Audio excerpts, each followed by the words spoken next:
Hey everybody, good afternoon. My name's Clint. Today's workout is going to be using these resistance bands. They don't take up a lot of space, not very heavy, and so they could easily fit in your suitcase or your bag, travel with you, pretty simple. So I'm going to go through about 7 different exercises. Well, not about, I'm going to show you 7 different exercises that hits the major muscle groups, and we'll make it quick. Get started now. All right, let's do it. This next one is body squats. However, it's a little bit more than body weight because you're using the cords. It is on a swivel, so you could hold it however you feel comfortable.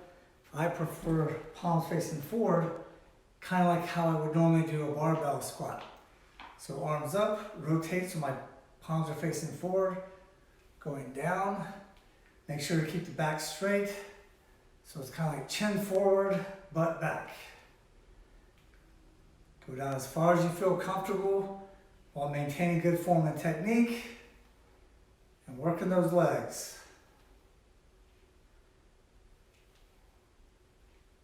Yep, just like that.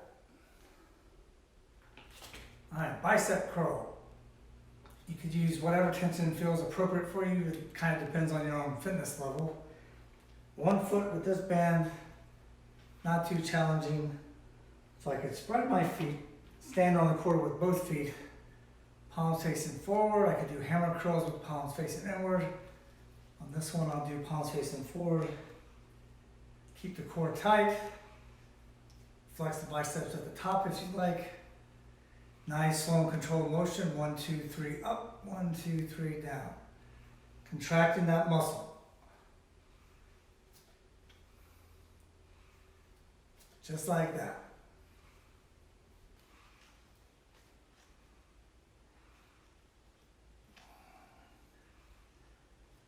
Flex at the top.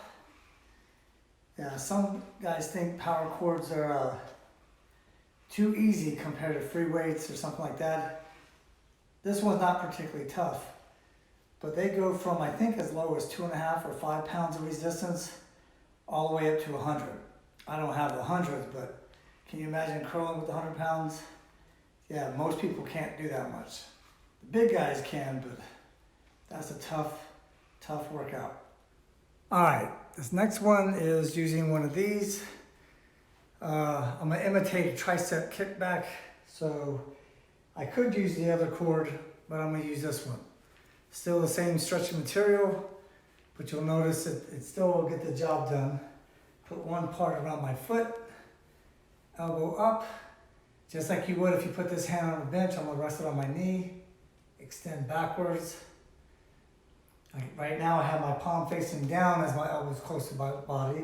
If I want to do a reverse grip, that also works. It'll pretty much work the longer head of that tricep. Also hits the forearm muscles a little differently. I can also do a hammer curl variation, probably how you would most likely hold it with a dumbbell if you were to do these, or if it's on a cable and come down.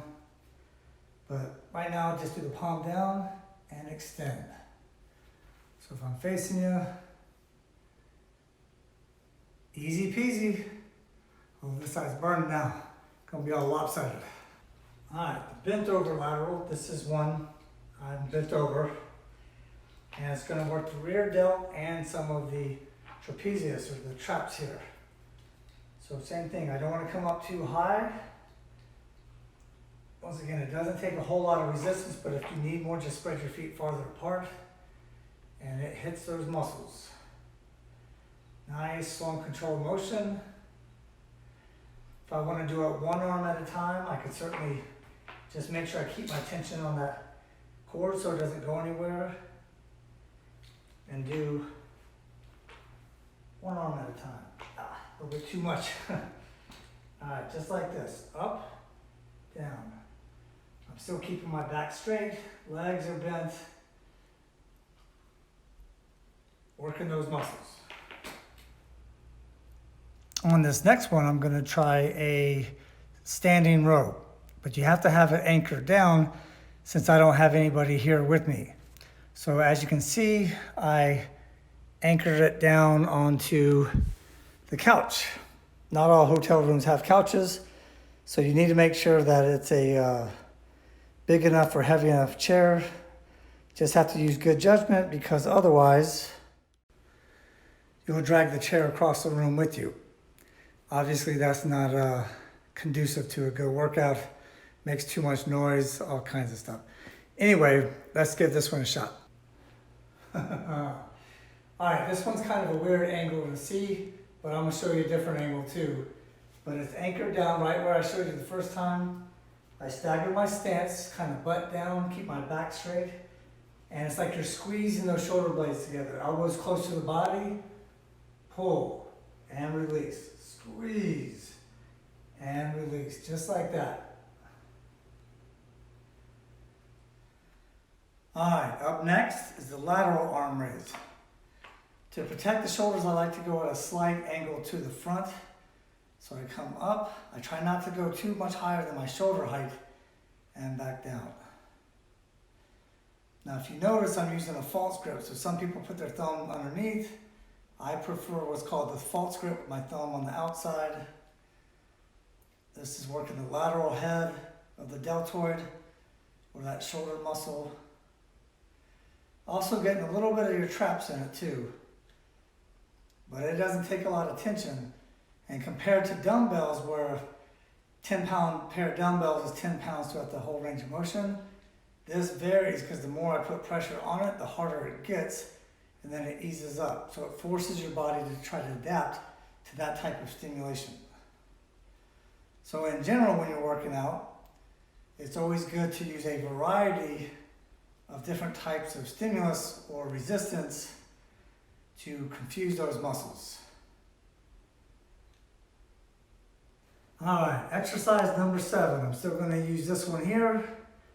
You can still use it with the other band or that other resistant band type, but our cat Masha keeps wanting to play, and she's already been in 2 videos, so she doesn't need to be in the 3rd one yet.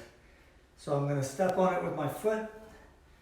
Now, can't see from this angle, but my hand is over my foot, palm facing forward. I'm going to come up at a diagonal angle, and it's squeezing that pec or that chest muscle. So I keep a slight bend in my elbow, come up, contract the muscle. I turn this way, you can see too. Really squeeze that pec. You can probably tell I'm right-handed since I always do these right-handed. Let me show you left hand. All right, yep. Palm facing forward again, come up, squeeze, and relax. Get a little bit of the bicep cravat. Just after those 2 reps, I already feel it in the pecs. And this isn't particularly hard. But the one good thing with using bands is it can really increase your, not necessarily sensitivity, but your awareness to how that muscle is working. And the more efficiently you work that muscle, the better it is going to be for your body. All right, guys, so thanks for watching. I appreciate it. As always, give me a thumbs up if you like the video, and subscribe, and be sure to make a comment or 2, or however many you want, on future videos you'd like to see, or if you have any questions about the videos I've already made. So, all right, good afternoon, and I'll see you next time. Thanks.